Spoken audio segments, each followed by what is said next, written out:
Salam sejahtera buat anak didik pelajar SMA kelas 10 dimanapun Anda berada pada saat ini. Kita bertemu kembali dalam video pembelajaran sosiologi, masih membahas tentang metode penelitian sosial sederhana. Metode penelitian sosial sederhana kali ini bagian yang keempat. Materi ini merupakan materi sosiologi kelas 10 semester genap kurikulum 2013, dan pada video-video sebelumnya bagian pertama, kedua, dan ketiga kita sudah membahas juga tentang metode penelitian sosial sederhana ini. Dan kali ini kita akan bicarakan tentang bagian rancangan atau proposal penelitian. Jadi setiap penelitian itu harus disusun dulu proposalnya atau rancangannya, dan skemanya atau bagannya akan berbentuk seperti tampilan berikut ini. Rancangan penelitian itu terdiri dari latar belakang masalah. Ini nanti rancangan penelitian ini menjadi bab pertama daripada laporan penelitian. Jadi di pasal pertama akan nampak nanti latar belakang masalah. Sini akan menceritakan kenapa peneliti tertarik untuk meneliti masalah tersebut. Kemudian selanjutnya nanti akan dibuat atau disusun perumusan masalahnya. Perumusan masalah ini berupa kalimat tanya, setelah ini nanti akan kita bahas. Kemudian diisikan juga tujuan dan manfaat, apa tujuan penelitiannya serta manfaatnya untuk apa. Kemudian di pasal berikutnya ada landasan teoritis. Tentunya ini nanti akan mengutip pendapat-pendapat daripada para ahli, terutama yang berhubungan dengan topik penelitian, dan juga bahwa jika ada penelitian-penelitian yang sebelumnya bersamaan ataupun berkenaan dengan penelitian yang dilakukan sama topiknya, saya juga jadikan sebagai landasan teoritis. Nanti landasan teoritis ini akan terbagi dua bagian, yaitu definisi konsep dan definisi operasional. Definisi konsep ini merupakan konsep-konsep umum yang dikemukakan oleh para ahli menyangkut tentang topik penelitian. Sedangkan definisi operasional yaitu berupa konsep tentang masalah yang sedang diteliti, yang lebih spesifik dengan topik penelitian. Kemudian setelah itu dirumuskan hipotesa. Hipotesa ini bisa dibagi menjadi hipotesa kerja dan hipotesa nol, H1 dan H0. Hipotesa kerja berarti melihat hubungan variabel-variabel penelitian, variabel pengaruh dengan variabel terpengaruh. Sedangkan hipotesa nol itu berarti bahwa tidak ada hubungan antara variabel yang satu dengan variabel lainnya. Lalu di pasal selanjutnya nanti akan dicantumkan juga atau dituliskan juga tentang metode penelitiannya. Metode penelitian ini nanti akan menunjukkan bagaimana jenis penelitiannya, apakah berbentuk penelitian kualitatif atau kuantitatif, juga bagaimana teknik pengumpulan datanya, apakah menggunakan metode pengamatan atau metode wawancara atau mungkin kuesioner dan sebagainya. Kemudian teknik analisa data. Nah, teknik analisa data nanti berkaitan dengan jenis penelitiannya. Kalau misalnya penelitiannya merupakan penelitian yang kuantitatif, maka menggunakan analisa statistik. Sedangkan jika penelitiannya kualitatif, maka analisanya analisa deskriptif. Kemudian unit analisanya, bagaimana unit analisanya? Kalau misalnya dia menggunakan metode kuantitatif dengan metode statistik, nah mungkin dia perlu rumus-rumus statistik. Di sini dia disebutkan rumus statistik yang mana yang digunakan. Ya, demikianlah bagan rancangan atau proposal penelitian. Dan sekali lagi, rancangan penelitian ini menjadi bab 1 dari laporan penelitian.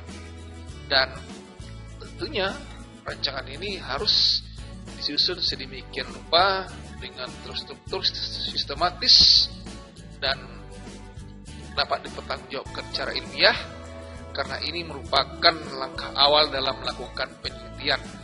Kesalahan dalam penyusunan proposal juga akan mengakibatkan kesalahan dalam pelaksanaan penelitian. Tapi jika rancangan penelitiannya sudah disusun dengan bagus, dengan sistematis, dapat dipertanggungjawabkan secara ilmiah, maka penelitiannya akan cenderung berjalan dengan baik. Selanjutnya, kita akan membicarakan tentang bagaimana menentukan topik ataupun judul penelitian. Untuk menentukan topik atau judul penelitian, ada beberapa syarat yang harus dipenuhi. Yang pertama, topik harus sesuai dengan minat peneliti maksudnya. Jadi, suatu topik penelitian atau judul penelitian memang harus diminati oleh peneliti. Tidak mungkin seorang peneliti meneliti sesuatu yang tidak diminatinya, karena dia tidak akan bisa konsentrasi untuk melaksanakannya dan pasti akan melakukan yang terpaksa. Tapi jika memang sesuai dengan minat daripada peneliti, maka penelitian itu akan berlangsung dengan baik. Itu syarat pertama. Kemudian yang kedua, topik harus bisa diteliti. Ya, topik harus bisa diteliti. Apakah ada topik yang tidak bisa diteliti? Ya, bisa aja.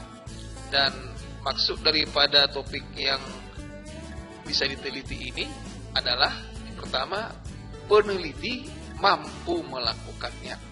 Nah, tentunya dia harus menguasai masalahnya, penelitinya, supaya dia mampu melakukannya. Jadi kalau memang peneliti tidak mampu melakukan penelitian itu, bagaimana mungkin dia bisa melakukan penelitiannya? Nah, jadi harus mampu melakukannya.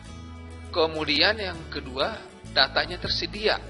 Ini pasti, karena penelitian didasarkan kepada data. Jika tidak ada data, maka penelitian tidak akan bisa dilaksanakan. Kemudian memiliki kegunaan praktis. Ada kegunaan praktis daripada penelitian itu. Apakah misalnya perlu untuk pembangunan, untuk pengembangan ilmu pengetahuan dan sebagainya. Yang berikut, menghindari duplikasi penelitian. Artinya, jangan melakukan penelitian yang sudah pernah dilakukan oleh orang lain dengan topik yang sama, masalah yang sama, lokasinya pun sama. Nah, ini harus dihindari ini, supaya penelitian itu lebih bisa dipertanggungjawabkan secara ilmiah. Maka harus dihindari duplikasi penelitian. Ya, demikian untuk menentukan topik atau judul penelitian. Kemudian yang berikut, kita akan membahas tentang bagaimana merumuskan pertanyaan masalah.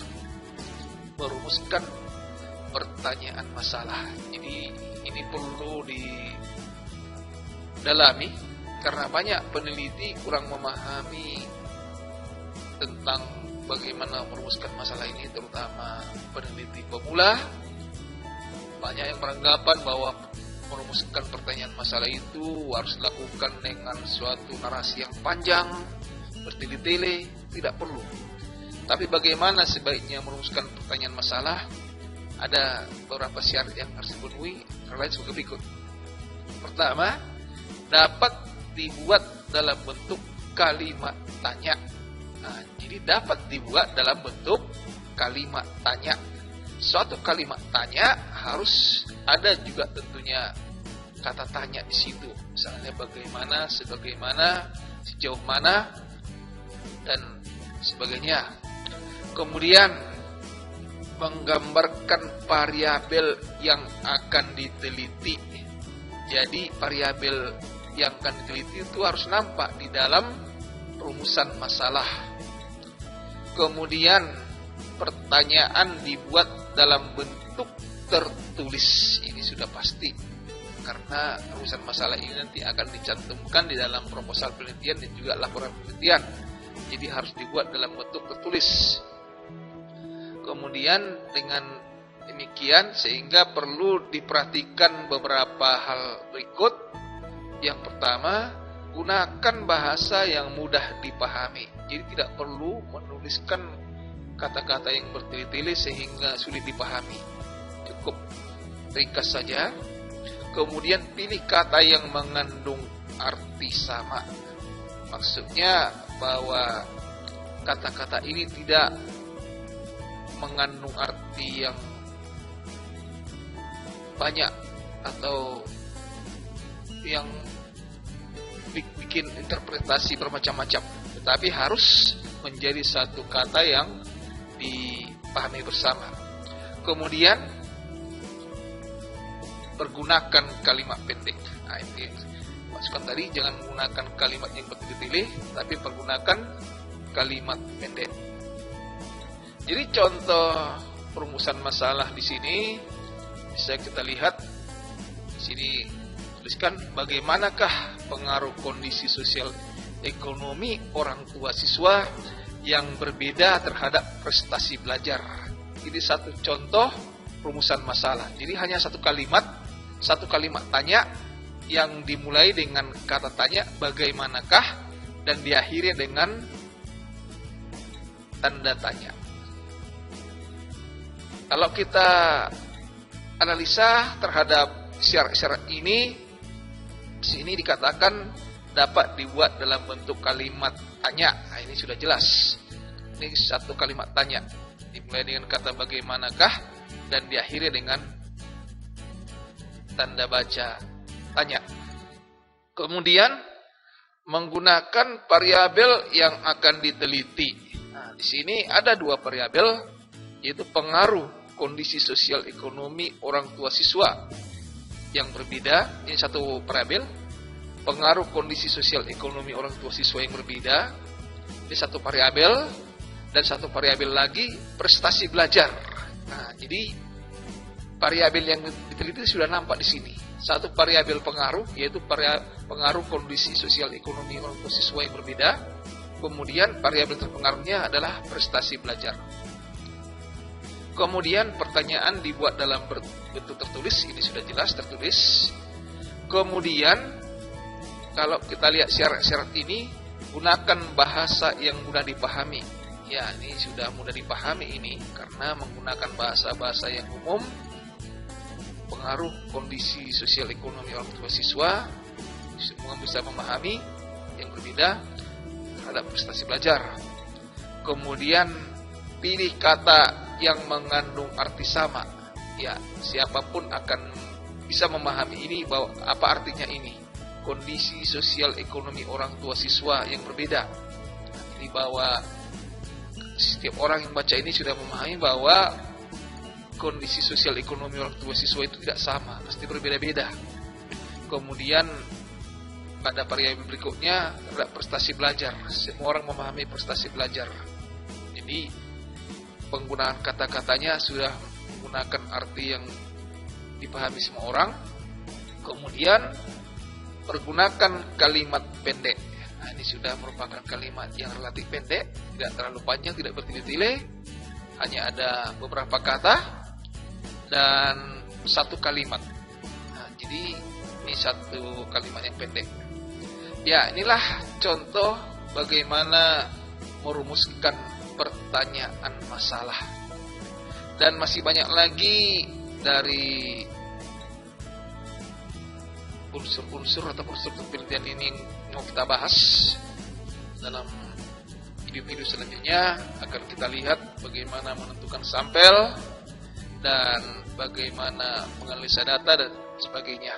Untuk pertemuan kali ini cukup sekian, dan tugas bagi anak didik kami sekalian supaya dituliskan dulu satu pertanyaan masalah. Dituliskan satu pertanyaan masalah yang memenuhi syarat ini. Pikirkan apa satu topik penelitian, kemudian rumuskan masalahnya. Demikian, semoga apa yang telah disampaikan bermanfaat bagi anak didik sekalian. Sekian dan terima kasih.